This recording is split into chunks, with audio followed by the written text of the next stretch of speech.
الرحمن الرحیم۔ اسلامی ٹی وی 20 صحیح مسلم مقدمۃ الکتاب، حدیث نمبر 0۔ شروع سب سے زیادہ رحم کرنے والے، ہمیشہ مہربانی کرنے والے اللہ کے نام سے۔ تمام تر حمد و ثنا سارے جہانوں کے پالنے والے اللہ کے لیے اور بہترین جزا تقوی اختیار کرنے والوں کے لیے ہے۔ اللہ خاتم النبیین محمد صلی اللہ علیہ وآلہ وسلم پر اپنی رحمت نازل فرمائے اور تمام نبیوں اور رسولوں پر بھی۔ اس کے بعد اللہ آپ پر رحم فرمائے۔ بلا شبہ آپ نے اپنے پیدا کرنے والے کی توفیق سے یہ ذکر کیا ہے کہ آپ دین کے طریقوں اور احکام کے بارے میں رسول اللہ صلی اللہ علیہ وآلہ وسلم سے امت تک پہنچنے والی تمام احادیث کو ان کی منقولہ اسناد سمیت جاننا چاہتے ہیں، اور ان احادیث کو بھی جو ثواب اور عذاب، رغبت دلانے اور ڈرانے اور ان جیسی دوسری چیزوں کے بارے میں ہے، اور اہل علم نے ایک دوسرے سے لی اور پہنچائیں۔ اللہ آپ کی رہنمائی فرمائے۔ آپ چاہتے ہیں کہ یہ تمام احادیث شمار کر کے مجموعے کی شکل میں آپ کی دسترس میں لائی جائیں۔ آپ نے مجھ سے یہ مطالبہ کیا ہے کہ میں ان احادیث کو زیادہ تکرار کے بغیر آپ کے لیے ایک تعریف کی شکل میں ملخص کر دوں،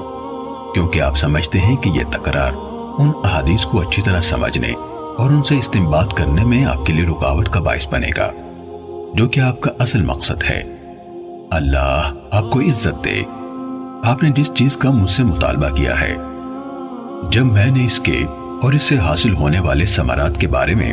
غور و فکر کی طرف رجوع کیا تو مجھے یقین ہو گیا کہ انشاءاللہ اس کے نتائج قابل تعریف اور فوائد یقینی ہوں گے۔ اور جب آپ نے مجھ سے اس کام کی زحمت اٹھانے کا مطالبہ کیا تو مجھے یقین ہو گیا کہ اگر مجھے اس کی توفیق ملی اور اللہ کی طرف سے اس کے مکمل ہونے کا فیصلہ ہوا تو پہلا شخص جسے دوسرے لوگوں سے قبل اس سے خاص طور پر فائدہ ہوگا وہ میں خود ہوں گا۔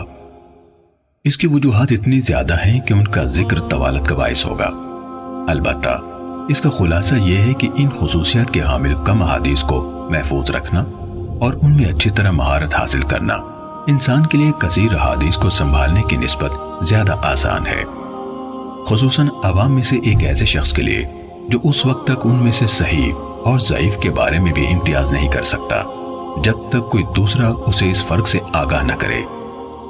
جب معاملہ اسی طرح ہے جیسے ہم نے بیان کیا تو کم تعداد میں صحیح احادیث چن لینا کثیر تعداد میں ضعیف احادیث کو جمع کرنے سے کہیں بہتر ہے۔ یہ بات اپنی جگہ درست ہے کہ بہت سی احادیث کو اکٹھا کرنے اور مقرر احادیث کو جمع کرنے کے بھی کچھ فوائد ہیں، خصوصاً ان لوگوں کے لیے جنہیں اس علم میں کسی قدر شعور اور اسباب و علت کی معرفت سے نوازا گیا ہے۔ اللہ کی مشیت سے ایسا انسان ان خصوصیات کی وجہ سے جو اسے عطا کی گئی ہیں کثیر احادیث کے مجموعے سے فائدہ حاصل کر سکتا ہے، لیکن جہاں تک عوام الناس کا تعلق ہے جو شعور و معرفت رکھنے والے خواص سے مختلف ہیں، وہ کم احادیث کی معرفت سے بھی عاجز ہیں، تو ان کے لیے کثیر احادیث کے حصول میں کوئی فائدہ نہیں۔ پھر آپ نے جس کتاب کا مطالبہ کیا، ہم انشاءاللہ اس التزام کے ساتھ اس کی تخریج مختلف پہلوؤں سے اس کی وضاحت اور تالیف کا آغاز کرتے ہیں، جس کا میں آپ کے سامنے ذکر کرنے لگا ہوں، اور وہ یہ ہے کہ ہم ان تمام احادیث کو لیں گے جو سندن نبی اکرم صلی اللہ علیہ وآلہ وسلم سے بیان کی گئی، اور تکرار کے بغیر انہیں 3 اقسام اور بیان کرنے والے لوگوں کے 3 طبقوں کے مطابق تقسیم کریں گے، الا یہ کہ کوئی ایسا مقام آ جائے جہاں کسی حدیث کو دوبارہ ذکر کیے بغیر چارہ نہ ہو، مثلا اس میں کوئی معنی زیادہ ہو یا کوئی سند ایسی ہو جو کسی علت یا سبب کے بنا پر دوسری سند کے پہلو بپہلو آئی ہو، کیونکہ حدیث میں ایک زائد معنی جس کی ضرورت ہو ایک مکمل حدیث کے قائم مقام ہوتا ہے۔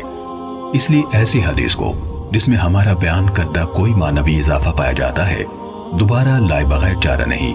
یا جب ممکن ہوا تو ہم اس معنی کو اختصار کے ساتھ پوری حدیث سے الگ کر کے بیان کر دیں گے، لیکن بسا اوقات اسے پوری حدیث سے الگ کرنا مشکل ہوتا ہے،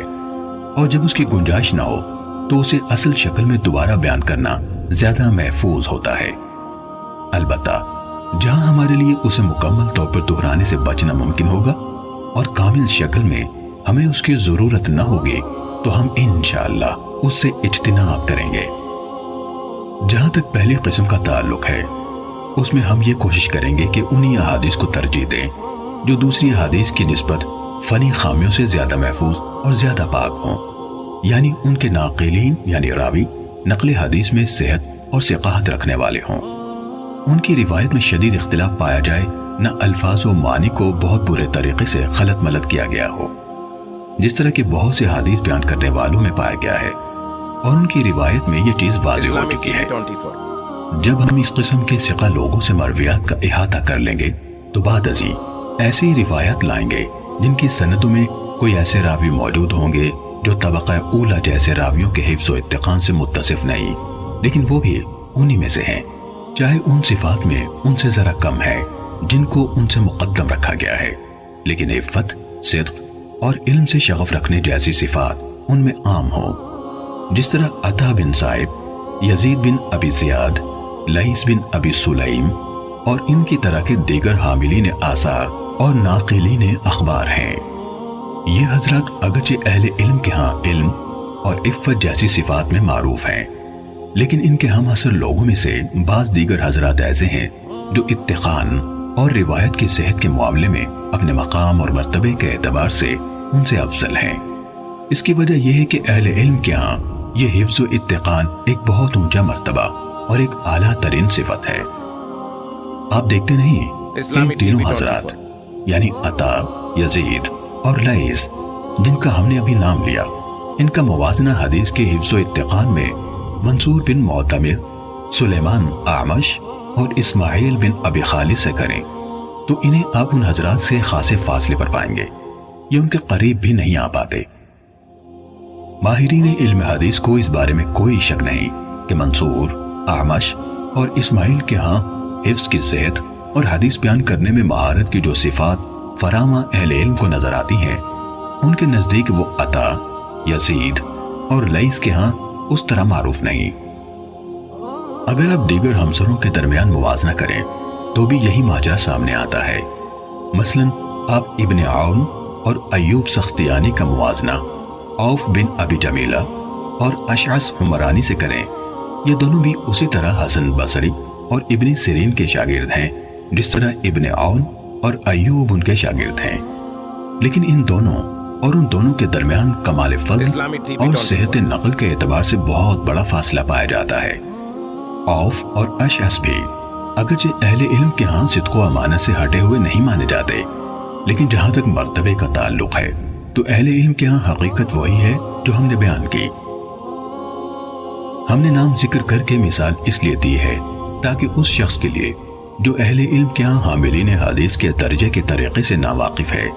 یہ مثال ایسا واضح نشان ثابت ہو جس کے ذریعے سے وہ مکمل واقفیت حاصل کر لے اور اونچا درجہ رکھنے والے کو اس کے مرتبے سے گھٹائے اور نہ کم درجے والے کو اس کے مرتبے سے بڑھائے، ہر ایک کو اس کا حق دے اور اس کے مرتبے پر رکھے۔ حضرت عائشہ صدیقہ رضی اللہ تعالیٰ عنہ سے روایت بیان کی گئی، انہوں نے کہا ہمیں رسول اللہ صلی اللہ علیہ وآلہ وسلم نے حکم دیا تھا کہ ہم لوگوں کو ان کے مرتبوں پر رکھیں۔ اس کے ساتھ ہی اللہ کا حکم جو قرآن نے بیان فرمایا، ہر علم والے سے اوپر ایک علم رکھنے والا ہے۔ ہم احادیث رسول صلی اللہ علیہ وآلہ وسلم کو اپنی ذکر کردہ صورتوں کے مطابق تعلیف کریں گے۔ جو احادیث ان لوگوں سے مروی ہیں جو تمام ماہرین علم حدیث یا ان میں سے اکثر کے نزدیک متہم ہیں، ہم ان کی روایت سے کوئی سروکار نہ رکھیں گے، جیسے عبداللہ بن مسور، ابو جعفر مدائنی، عمر بن خالد، عبد القدوس شامی، محمد بن سعید مسلوب، غیاث بن ابراہیم، سلیمان بن عمرو نخعی اور ان جیسے دیگر لوگوں کی مرویات سے بھی جن پر وضع احادیث اور روایت سازی کے الزامات ہیں۔ اسی طرح وہ لوگ جن کی مرویات کی غالب تعداد منکر اور غلط احادیث پر مشتمل ہے، ہم ان کی احادیث سے بھی احتراز کریں گے۔ کسی حدیث بیان کرنے والے کی منکر روایت کی نشانی یہ ہے کہ جب اس کی روایت کردہ حدیث کا دوسرے اصحاب حفظ اور مقبول محدثین کی روایت سے موازنہ کیا جائے تو وہ ان کی روایت کے مخالف ہو یا ان کے ساتھ موافق نہ ہو پائے۔ جب کسی کی اکثر مرویات اس طرح کی ہوں تو وہ متروک الحدیث ہوتا ہے، اس کی روایت غیر مقبول ہوتی ہیں، یعنی اجتہاد و استنباط کے لیے استعمال نہیں ہوتی۔ اس قسم کے راویان حدیث میں عبداللہ بن محرر، یحییٰ بن ابی انیسہ، جراح بن منہال ابو عطوف، عباد بن کثیر، حسین بن عبداللہ بن زبیرہ، عمر بن صہبان اور اس طرح کے دیگر منکر روایت بیان کرنے والے لوگ شامل ہیں۔ ہم ان کی روایت کا رخ نہیں کرتے، نہ ان روایات سے کوئی سروکار ہی رکھتے ہیں، کیونکہ حدیث میں متفرد راوی کی روایت قبول کرنے کے متعلق اہل علم کا معروف مذہب اور ان کا فیصلہ یہ ہے کہ اگر وہ راوی عام طور پر اہل علم و حفظ ثقات کی موافقت کرتا ہے اور اس نے گہرائی میں جا کر ان کی موافقت کی ہے،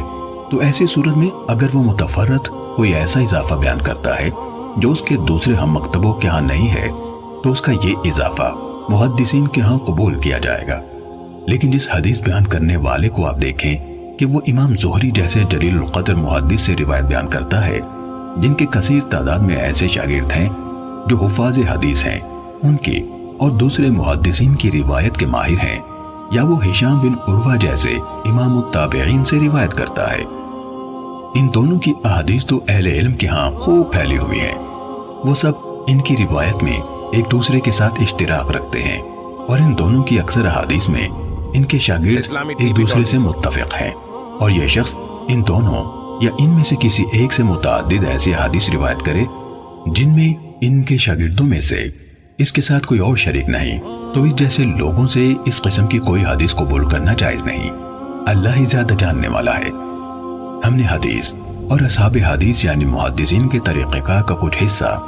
ہر اس شخص کی توجہ کے لیے جو ان کے راستے پر چلنا چاہتا ہے اور جسے اس کی توفیق نصیب ہوتی ہے تفصیل سے بیان کر دیا ہے۔ انشاءاللہ ہم اس طریقہ کار کی مزید شرح اور وضاحت کتاب کے ان مقامات پر کریں گے جہاں معلول حدیث یعنی جن میں کوئی خفیہ علت پائی جاتی ہے کا ذکر ہوگا، یعنی جب ہم وہاں پہنچیں گے جہاں اس موضوع کی شرح اور وضاحت کا مناسب موقع ہوگا انشاءاللہ تعالی۔ اس وضاحت کے بعد اللہ آپ پر رحم فرمائے۔ ہم یہ کہنا چاہتے ہیں کہ اگر ہم نے اپنے آپ کو محدث کے منصب پر فائز کرنے والے بہت سے لوگوں کی ضعیف احادیث اور منکر روایات کے بیان کو ترک کرنے جیسے معاملات میں جن کا التزام ان کے لیے لازم تھا غلط کاروائیاں نہ دیکھی ہوتی، اور اگر انہوں نے صحیح روایات کے بیان پر اکتفا کو ترک نہ کیا ہوتا جنہیں ان ثقہ راویوں نے بیان کیا جو صدق و امانت میں معروف ہے، وہ بھی ان کے اس اعتراف کے بعد کہ جو کچھ وہ سیدھے سادے کم عقل لوگوں کے سامنے بے پرواہی سے بیان کیے جا رہے ہیں اس کا اکثر حصہ غیر مقبول ہے، ان لوگوں سے نقل کیا گیا ہے جن سے لینے پر اہل علم راضی نہیں اور جن سے روایت کرنے کو بڑے بڑے ائمہ حدیث مثلا مالک بن انس، شعبہ بن حجاج، سفیان بن عیینہ، یحییٰ بن سعید قطان، عبد الرحمن بن مہدی وغیرہم قابل مذمت سمجھتے ہیں۔ اگر ہم نے یہ سب نہ دیکھا ہوتا تو آپ نے صحیح و ضعیف میں امتیاز اور صرف صحیح کے حصول کے حوالے سے جو مطالبہ کیا ہے اسے قبول کرنا آسان نہ ہوتا، لیکن جس طرح ہم نے آپ کو قوم کی طرف سے کمزور اور مجہول سندوں سے بیان کی گئی منکر حدیثوں کو بیان کرنے اور انہیں ایسے عوام میں جو ان حدیث کے عیوب سے ناواقف ہیں پھیلانے کے بارے میں بتایا، تو صرف اسی بنا پر ہمارے دل کے لیے آپ کے مطالبے کو تسلیم کرنا آسان ہوا۔